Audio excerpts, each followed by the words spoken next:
Millennium and Star Trek Voyager had been pulled off the web. This is not a copyright issue. What this is about is control. Is that a problem? We'll tell you who's pulling the plug and why. And how big corporations and celebrities deal with the tremendous amount of information and misinformation about them on the web. Tired of spaceships and laser beams? Load up your six-shooter and ride into the wild, wild west with the hot new game, Outlaws. Plus, what to do when you run out of hard disk space, and some hardware you might want to check out before you spend your hard-earned bucks on a digital camera. And as usual, all the latest news from the world of computers. And fans of the silver and small screen will want to stick around for our weekly Best of the Web, right now on CNET Central.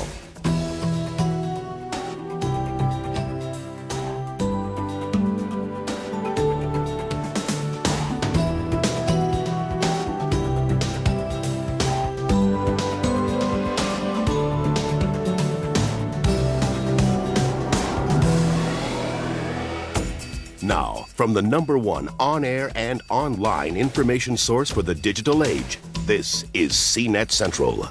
Hi, I'm Richard Hart. And I'm Gina St. John. Welcome to CNET Central. The mantra of the World Wide Web for the past year has been content, content, content. Everyone has become a publisher, but now we find the web catching its breath. Some big corporations and established media institutions are beginning to pay attention to what is being published about them, and often they don't like what they see. We'll talk a little later in the show about some of the spin doctors who are trying to control what is said about these corporations online.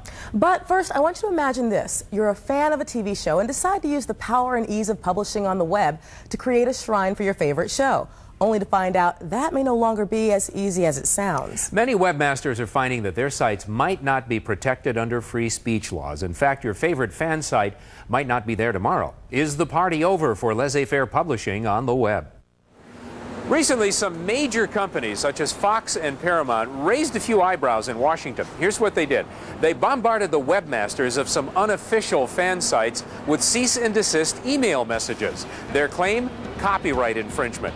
Well, do they have the right to shut down these sites? And are they only doing themselves a disservice by snubbing their fan base? Pamela Samuelson, a professor of law and information systems at UC Berkeley, states, most people think that if I'm not trying to commercially exploit this material and I'm not trying to sell things, then I shouldn't have to worry about it. This is obviously fair use. Gil Treviso ran a few X-Files news groups and was webmaster of a now-defunct site dedicated to the Fox television program Millennium. He believed that watching the chaos which he created would be the thrill. Fox and 1013 are trying to frame this issue as a copyright issue, and certainly that's a concern that has to be addressed. But the fact of the matter is, from everything I've learned and from everyone I've talked to, both outside and inside the show, this is not a copyright issue, and it's not really about copyright at all. What this is about is control. Is that a problem? When Gil's site was shut down 2 days before the premiere of Millennium by David Oakes, Fox's attorney, he turned to his fellow X-Files fans for support, and what he got was much more than he anticipated. Whole protest movements were started over that weekend. People started getting together ideas of how they'd go about it. They'd contact the sponsors and voice their disapproval to them. They'd flood Fox with negative email about this whole policy. Gil's site was not saved. However, the protests have grown in strength and are not limited to just Fox Broadcasting. Star Trek fans are voicing their anger against what they're calling the assimilation, or the elimination of graphically enhanced fan sites. Some people's skills are all visual. And if that's taken away from them, then it's pulling something away from the human spirit.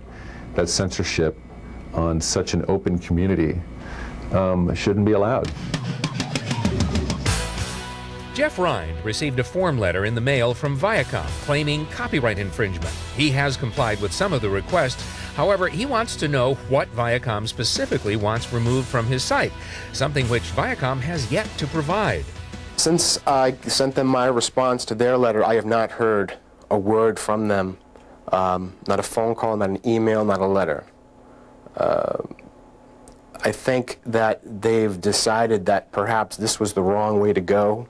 Paramount has posted a letter on the official MSN Star Trek site stating the guidelines that fans must follow when they build these unofficial web pages. However, when we tried to talk to them about it in person, they shut us down. For now, the war will continue to rage over the freedom of the internet. Will corporate America win out? It has to remain democratic. It has to remain free. And through that, solving our problems, building a better world, and realizing everything that we hope for with this new medium.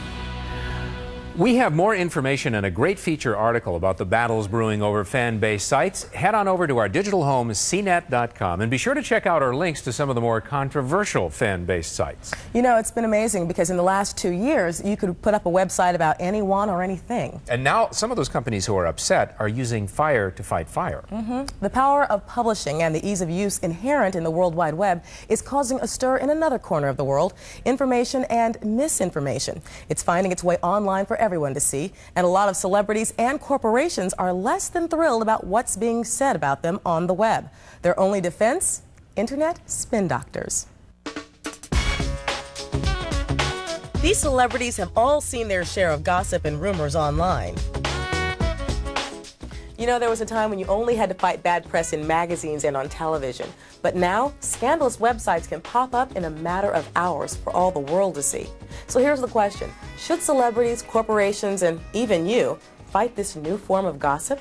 I think it's worth responding to negative press if it's going to potentially hurt someone's career, if they're not going to get jobs because of it. Anything else generally is not worth responding to. Elizabeth Much of the PR firm Much & House represents celebrities such as Alicia Silverstone and Lisa Kudrow. I go out there and surf around and see what's out there, and I've seen some really interesting websites on my clients, and you know, there's just no way to monitor it or to protect your client what's out there. Occasionally there's the, naked picture that's been completely fabricated, but there's really nothing you can do. There are no laws to protect anyone from doing that. Elizabeth uses the highly publicized chat areas such as Prodigy and AOL's Celebrity Circle to get her clients seen in a positive light.